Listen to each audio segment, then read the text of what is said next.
Election commission of India अपना schedule जारी करने वाला है 13 तारीख के बाद कभी भी, और उससे चंद दिन पहले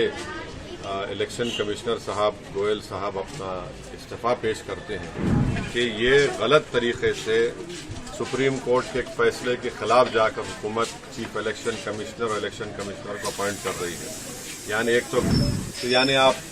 दो हुकूमत की तरफ जब होंगे तो जाहिर हुकूमत अपने ही पसंद के लोगों को वहां पर इलेक्शन कमिश्नर और चीफ इलेक्शन कमिश्नर बनाएगी, जो सब क्योंकि इलेक्शन फ्री एंड फेयर होना चाहिए और उसके लिए बहुत ज़रूरी है कि जो अपॉइंटमेंट होता है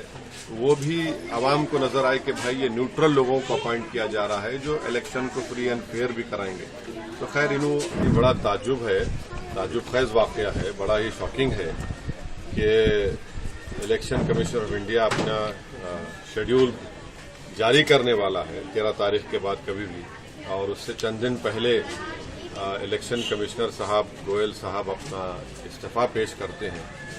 तो इस पर नहीं मालूम क्या वजह है, क्यों उन्होंने इस्तीफा दिया। और हमने मजलिस ने शुरू में ही हमने पार्लियामेंट में जब बिल लाया गया था चीफ इलेक्शन कमिश्नर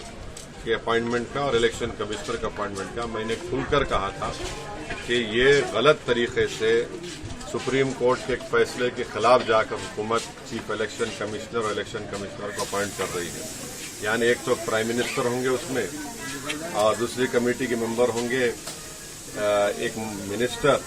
और तीसरे जो है लीडर ऑपोजिशन होंगे। तो यानी आप दो हुकूमत की तरफ जब होंगे तो जाहिर हुकूमत अपने ही पसंद के लोगों को वहां पर इलेक्शन कमिश्नर और चीफ इलेक्शन कमिश्नर बनाएगी। जो सर्च कमेटी है, सर्च कमेटी में भी पूरा मेंबर ज्यादा हुकूमत के हैं। तो ये बड़ा ही गलत कानून उन्होंने पास किया है। मोदी हुकूमत ने चीफ इलेक्शन कमिश्नर और इलेक्शन कमिश्नर का अपॉइंटमेंट जो किया जा रहा है, जो सुप्रीम कोर्ट के हालिया फैसले के खिलाफ है। सुप्रीम कोर्ट ने कहा था कि उस कमेटी में इस तरह से हुकूमत की मेजॉरिटी नहीं होनी चाहिए, क्योंकि इलेक्शन फ्री एंड फेयर होना चाहिए और उसके लिए बहुत ज़रूरी है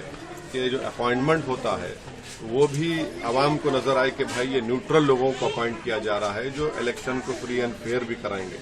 तो खैर मोदी हुकूमत